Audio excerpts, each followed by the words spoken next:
ನಮಸ್ಕಾರ ಪ್ರಿಯ ಸ್ನೇಹಿತರೆ, ನಾನು ನರ್ಸರೆಡ್ಡಿ ಪಾಟೀಲ್, ಮೋಟಿವೇಶನ್ ಸ್ಪೀಕರ್. ಬನ್ನಿ ನಾವು ಇವತ್ತು ಒಳ್ಳೆದನ್ನ ಕಲಿಯೋಣ. ಪ್ರೊಕ್ರಾಸ್ಟಿನೇಷನ್, ಮುಂದೂಡಿಕೆಯ ಸ್ವಭಾವ.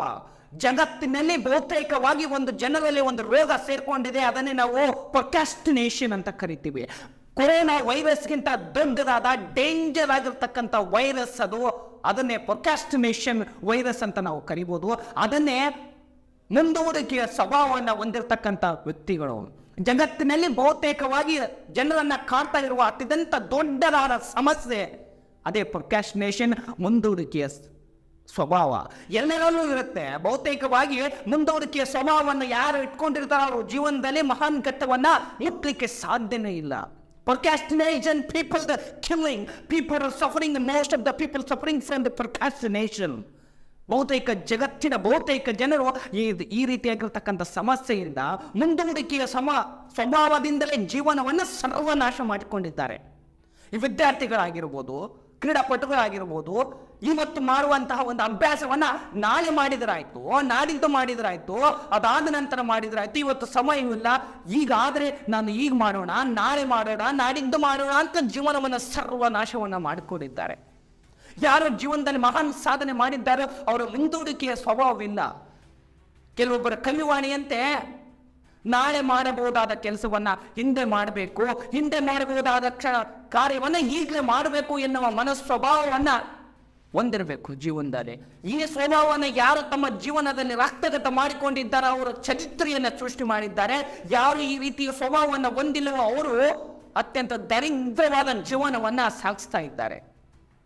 Procrastination killing the character of the people.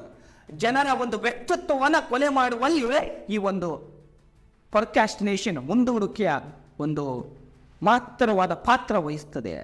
ಎಲ್ಲರ ಕನಸುಗಳನ್ನ ಕಣ್ಮರೆಯಾಗುವಂತೆ ಮಾಡ್ತಕ್ಕಂಥ ಪ್ರಕ್ರಿಯೆ ಈ ಪ್ರೊಕ್ರಾಸ್ಟಿನೇಷನ್ ನಲ್ಲಿದೆ. ಕನಸುಗಳನ್ನೇ ಇಲ್ಲವಾಗಿಸುತ್ತೆ. ಕನಸನ್ನು ಎಷ್ಟೋ ಜನ ಕನಸು ಕಾಡ್ತಾರೆ, ಆದರೆ ಕನಸನ್ನು ನನಸು ಮಾಡುವ ಆದೆಯಲ್ಲಿ ನಾಳೆ ಮಾಡಿದ್ರಾಯ್ತು ಅಂತ ಅಗಲ ಗಣಸಲ್ಲೇ ಸಮಯ ವ್ಯರ್ಥವಾಗಿರುತ್ತಾರೆ ಮಾಡ್ತಾರೆ. ನಾಳೆ ಅನ್ನೋದೇ ಜೀವನದಲ್ಲಿ ಇಲ್ಲ. ಈ ಹುಟ್ಟು ಸಾವಿನ ಮಧ್ಯೆ ಇರುವಂತಹ ಸಮಯವನ್ನು ನಾವು ಜೀವನ ಅಂತ ಕರಿತೀವಿ. ಒಂದು 10 ವರ್ಷ ಬದುಕ್ಬೋದು, 20 ವರ್ಷ ಬದುಕ್ಬೋದು ಅಂತ ನಮ್ಗೆ ಯಾರು ಖಾತ್ರಿ ಕೊಟ್ಟಿಲ್ಲ. There is no validity, there is no warranty for human beings. We have created. ನಾವು ಈ ಜಗತ್ತಿನಲ್ಲಿ ಅನೇಕ ಸಾಮಗ್ರಿಗಳನ್ನು ಸೃಷ್ಟಿ ಮಾಡಿದ್ದೇವೆ, ಅದಕ್ಕೆ ವಾರಂಟಿ ಗ್ಯಾರಂಟಿ ಅಂತ ಹೇಳ್ತೇವೆ. ಆದರೆ ವಿ ದ ಪೀಪಲ್, ನಾವು ಏನು ದೇವರಿಂದ ಸೃಷ್ಟಿಸಲ್ಪಟ್ಟಿದ್ದೇವೆ, ನಮಗೆ ಯಾವುದೇ ರೀತಿಯ ವಾರಂಟಿಯೂ ಇಲ್ಲ, ಗ್ಯಾರಂಟಿಯೂ ಇಲ್ಲ. ಕ್ಷಣ ಮಾತ್ರದಲ್ಲಿ ಹೊರಟು ಬಿಡಬಹುದು. ನೀರಿನ ಮೇಲೆ ಗುಳ್ಳಿಯಂತೆ ಯಾವಾಗಲೂ ಬೇಕಾದರೂ ಸತ್ತು ಬಿಡಬಹುದು. ಹಾಗಾಗಿ ನಾವು ಸದಾ ಸಿದ್ಧರಾಗಿರಬೇಕು. ನಮ್ಮ ಕೆಲಸ ಕಾರ್ಯದಲ್ಲಿ ತುಂಬಾ ಬ್ಯುಸಿಯಾಗಿರಬೇಕು. ಪ್ರೀತಿ ಮಾಡ್ಲಿಕ್ಕೂ ಕೂಡ ಕೆಲವು ಹತ್ತಿರ ಸಮಯವಿಲ್ಲ. ಯಾರಾದ್ರೂ ಆಸ್ಪತ್ರೆಯಲ್ಲಿ ಇರ್ತಾರೆ ಕೆಲವು ಜನ, ನೋಡಿ ನಾಳೆ ಮಾತಾಡಿಸ್ಬರೋಣ, ನಾಡಿದ್ದು ಮಾತಾಡಿಸ್ಬರೋಣ ಅಂತ ಹೇಳ್ತಾ ಇರ್ತಾರೆ. ಇವರು ಹೋಗಿ ಅವರನ್ನು ಭೇಟಿ ಆಗೋದ್ರೊಳಗೆ ಅವರ ಜೀವವೇ ಆರಿ ಹೋಗಿರುತ್ತೆ. ನಾನು ಇವು ಮಾತಾಡ್ಸಲಿಕ್ಕೆ ಹೋಗ್ಬೇಕು ಅಂತಿದ್ದೆ, ಅಷ್ಟೊಳಗೆ ಈಗ ಆಯ್ತು ಅಂತ ಇಲ್ಲ. The people they don't have the value of the time. ಸಮಯದ ಒಂದು ಮೌಲ್ಯ ಗೊತ್ತಿಲ್ಲ. ಪ್ರೊಕ್ರಾಸ್ಟಿನೇಷನ್ ಅವ್ರ ಜೀವನದಲ್ಲಿ ಅದೊಂದು ದರಿದ್ರ ಒಂದು ಸೇರಿಕೊಂಡಿರುತ್ತೆ. ಆ ದರಿದ್ರವನ್ನು ಯಾವಾಗ ದರಿದ್ರವಾಗಿರ್ತಕ್ಕಂಥ ವೈರಸ್ ಅನ್ನ ಹೊರಡಿಸಿದಾಗ ಮಾತ್ರ ಜೀವನದಲ್ಲಿ ಯಶಸ್ವಿ ಕಾಣ್ತೀವಿ.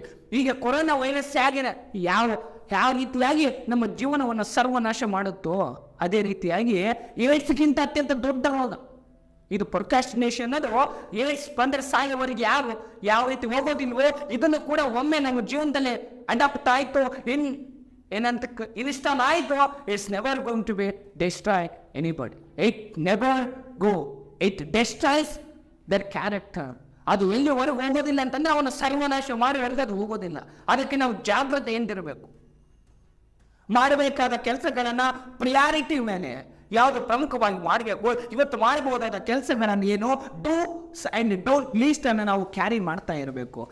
ಕ್ಯಾರಿ ಬೇಡದೇನು ಮಾಡಬೇಕು ಅಂತಿಲ್ಲ, ಮನಸ್ಸಿನಲ್ಲಿ ಇಟ್ಟುಕೊಂಡಾದರೂ ಕೂಡ ಕ್ಯಾರಿ ಮಾಡ್ಬೋದು. ಏನನ್ನು ಮಾಡಬೇಕು, ಏನನ್ನು ಮಾಡಿಕೊಡ್ದು, ಯಾವುದು ಮೊದಲಿಗೆ ಮಾಡಬೇಕು, ಯಾವುದು ಕೊನೆದಾಗಿ ಮಾಡಬೇಕು, ಇಂದಿನ ದೈನಂದಿನ ಕೆಲಸಗಳೇನು ಅಂತ ಲೀಸ್ಟ್ ಮಾಡ್ಕೊಂಡು ಏನಾದರೂ ನಾವು ಜೀವನದಲ್ಲಿ ಕೆಲಸ ಮಾಡ್ತಾ ಹೋದರೆ ನಾವು ಜೀವನದಲ್ಲಿ ಮಹಾನ್ ಸಾಧನೆಗಳನ್ನು ಮಾಡ್ಬೋದು. ಯಾರ್ಯಾರು ಜೀವನದಲ್ಲಿ ಮಹಾನ್ ಸಾಧನೆ ಗೈದಿದ್ದಾರೋ ಅವರೆಲ್ಲರೂ ಜೀವನದಲ್ಲಿ do and don't list do and don't do's the ಲೀಸ್ಟನ್ನು ಫಾಲೋ ಮಾಡ್ತಾರೆ. ಪ್ರತಿನಿತ್ಯ ಅವರು ರಾತ್ರಿ ಹೋದಾಗ ಬೆಳಗ್ಗೆ ಅನ್ಕೊಂಡ ಕೆಲಸಗಳು ಮುಕ್ತಾಯವಾಗಿಲ್ಲ ಅಂತೇಳಿ ಅವರು ಚೆಕ್ ಮಾಡ್ಕೊಳ್ತಾರೆ. ಮಾರ್ಕ್ ಜುಕರ್ಬರ್ಗ್, ಫೇಸ್ಬುಕ್ ಸಂಸ್ಥಾಪಕರು, ಬೇರೆಯವರು, ಗೂಗಲ್ನ ಸಿಇಒಗಳು, ಎಲ್ಲ ಮಹಾನ್ ಸಾಧನೆ ಮಾಡಿದವರೆಲ್ಲರೂ ಈ ರೀತಿಯ ಪ್ರೊಕ್ರಾಸ್ಟಿನೇಷನ್ ಇಲ್ಲ. ಬಹಳಷ್ಟು ಜನರ ಜೀವನದಲ್ಲಿ ಮಹಾನ್ವಾಗಿರ್ತಕ್ಕಂಥ ಅದ್ಭುತವಾಗಿರ್ತಕ್ಕಂಥ ಜಗತ್ತನ್ನೇ ಬದಲಾಯಿಸಬಹುದಾದಂಥ ಐಡಿಯಾಗಳು ಬಂದಿದ್ದಾವೆ.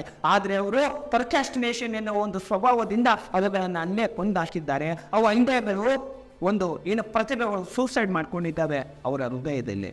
ಹಾಗಾಗಿ ನನ್ನ ಪ್ರೀತಿಯ ವಿದ್ಯಾರ್ಥಿಗಳಲ್ಲಿ ಹಾಗೂ ಸ್ನೇಹಿತರಲ್ಲಿ ಒಂದು ಪ್ರೀತಿಯ ವಿನಂತಿ, try to be busy with your work always, don't follow the procrastination skills you. ಈ ಒಂದು ಮುಂದೂಡಿಕೆಯ ಸ್ವಭಾವ ನಿಮ್ಮ ಜೀವನವನ್ನೇ ಸರ್ವನಾಶ ಮಾಡುತ್ತೆ. ಅತ್ಯಂತ ಎಚ್ಚರಿಕೆಯ ಜೀವನವನ್ನು ಸಾಗಿಸಬೇಕು. ಹಾಗಾಗಿ ಎಚ್ಚರಿಕೆ ಕಿವಿ ಮಾತಿನೊಂದಿಗೆ ಬಿ ಕೇರ್ಫುಲ್, ಜಾಗೃತೆಯಿಂದಿರಿ. ಕ್ಷಣವನ್ನಾದರೂ ನಿಮ್ಮ ಸರಿಯಾದ ರೀತಿಯಲ್ಲಿ ಬಳಸ್ಕೊಳ್ಳಿಕ್ಕೆ ಆಲೋಚಿಸಿ. ನಾಳೆ ಎನ್ನುವುದೇ ಇಲ್ಲ, ಸಾಧ್ಯವಾದಷ್ಟು ಹಿಂದೆ ಕೆಲಸಗಳನ್ನು ಮಾಡ್ತಕ್ಕಂಥ ಪ್ರಯತ್ನ ನಮ್ಮದಾಗಲಿ ಎನ್ನುವ ಆಶಯದೊಂದಿಗೆ ಮತ್ತು ನಿಮ್ಮ ಭೇಟಿ ಹೊಸದೊಂದು ವಿಚಾರದೊಂದಿಗೆ. ಅಲ್ಲಿವರೆಗೆ ನಮಸ್ಕಾರ. ಸರ್ವೇ ಜನ ಸುಖಿನೋ ಭವಂತು. ಜೈ ಹಿಂದ್.